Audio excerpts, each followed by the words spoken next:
शिकायत करना छोड़ो। आकाश एयरपोर्ट से बाहर निकला और कैब इंतजार करने लगा। वह कैब पहले ही बुक कर चुका था। वो सोच रहा था कि कैब सही समय पर आ जाए और सही समय पर उसे गंतव्य पर पहुंचा दे। कुछ ही देर में एक शानदार चमचमाती हुई कार उसके पास आकर रुकी, जिसे देख आकाश एक पल को चौंका कि क्या ये उसके द्वारा बुक की गई कैब ही है। उसका अंदाजा सही था, वो वही कैब थी। कार से एक ड्राइवर बाहर आया और उसने आकाश के लिए कार के पीछे का दरवाजा खोला। आकाश के बैठते ही उसने कागज का एक पन्ना उसे पकड़ा दिया और बोला, सर, इस कागज पर हमारा मिशन स्टेटमेंट लिखा हुआ है, आप आराम से बैठकर इसे पढ़ लीजिए। तब तक मैं आपका सामान डिक्की में डाल देता हूँ।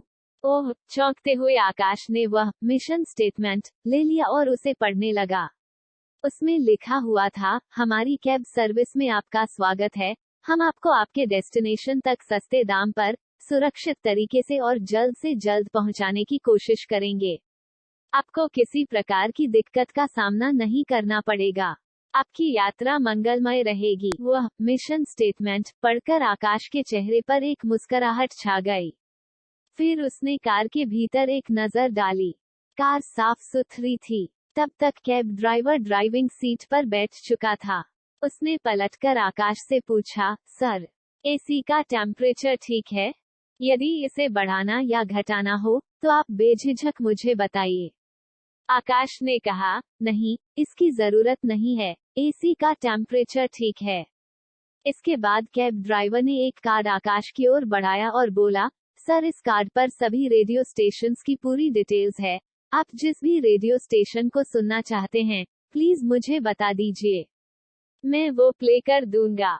आकाश ने कार्ड ले लिया। फिर कैब ड्राइवर ने कहा, सर, आज के सारे न्यूज़पेपर्स भी यहाँ उपलब्ध हैं। जो आप पढ़ना चाहें, मुझे बता दे। आकाश ने एक न्यूज़पेपर पढ़ने के लिए ले लिया। कैब ड्राइवर ने फिर पूछा, सर, आप चाय या कॉफी कुछ लेंगे?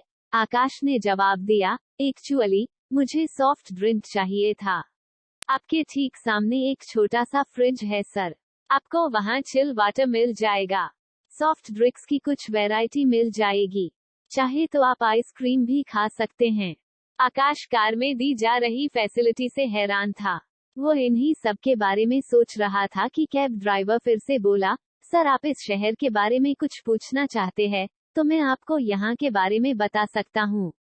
इस तरह आपको यहाँ की जानकारी भी हो जाएगी और रास्ता भी आसानी से कट जाएगा। आकाश ने शहर के बारे में तो नहीं पूछा, लेकिन एक सवाल जो बहुत देर से वह सोच रहा था, वह पूछ लिया, भाई, तुम मुझे ये बताओ कि क्या तुम हमेशा हर कस्टमर को इसी तरीके से ट्रीट करते हो? इसी तरीके से बात करते हो? उसे ये सारी फैसिलिटी देते हो? कैब ड्राइवर ने जवाब दिया, जी सर। लेकिन ये मैंने 1 साल पहले ही शुरू किया है। यूं तो 5 साल से मैं कैब चला रहा हूँ, लेकिन पहले ये सब नहीं करता था। मुझमें ये बदलाव एक कहानी लेकर आई। एक दिन कैब चलाते चलाते मैं रेडियो पर एक कहानी सुन रहा था। वो कहानी थी बाज और बत्तख की। उस कहानी में बताया गया था कि बत्तख कैसे क्वाक क्वाक कर हमेशा शिकायतें करती हैं। वहीं बाज हमेशा ऊपर आकाश में उड़ता रहता है। उस कहानी में ये बताया गया था कि यदि हमें कुछ अलग बनना है, तो इस दुनिया से कुछ अलग करना होगा। बस ये कहानी मेरे दिमाग में घर कर गई। मैंने अपने साथी कैब ड्राइवर्स को देखा, तो पाया कि जो काम मैं कर रहा हूँ, वे सब भी वही कर रहे हैं। वे दिन भर थक हार कर काम करते हैं और जिंदगी से शिकायतें करते रहते थे। मैं भी ऐसा ही कर रहा था। लेकिन उस दिन मैंने सोचा कि मुझे कुछ अलग करना चाहिए।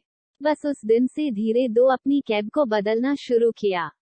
धीरे दो एक एक फैसिलिटी ऐड करनी शुरू किया और आज तक कर रहा हूँ। आप बहुत लकी हैं सर कि आपको आज मेरे साथ ड्राइव पर आने का मौका मिल गया, क्योंकि मेरी कैब हमेशा बुक रहती है। एक बार जो पैसेंजर मेरे साथ आ जाता है, वो हमेशा मेरे साथ ही जाना चाहता है। वो मेरा नंबर लेकर जाता है और जरूरत पड़ने पर कॉल कर लेता है। कई बार मैं बुक होता हूँ, तो अपने दोस्तों को भेज देता हूँ और उन्हें कोई दिक्कत नहीं आने देता। आप भी ये मेरा कार्ड लीजिए सर। कभी आपको भी मेरी जरूरत पड़े, तो याद जरूर कीजिएगा। आकाश को आज तक इतना बढ़िया ड्राइवर कभी नहीं मिला था। उसका ये सफर उसके लिए खास बन गया।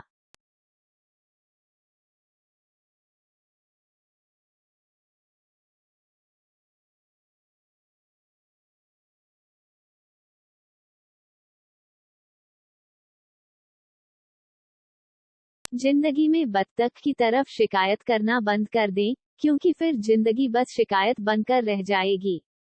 जिंदगी में वो मजा नहीं रह जाएगा। जिंदगी का मजा लेना है तो अपनी सोच ऊंची रखकर बाज की तरह ऊपर आकाश में उड़ना होगा।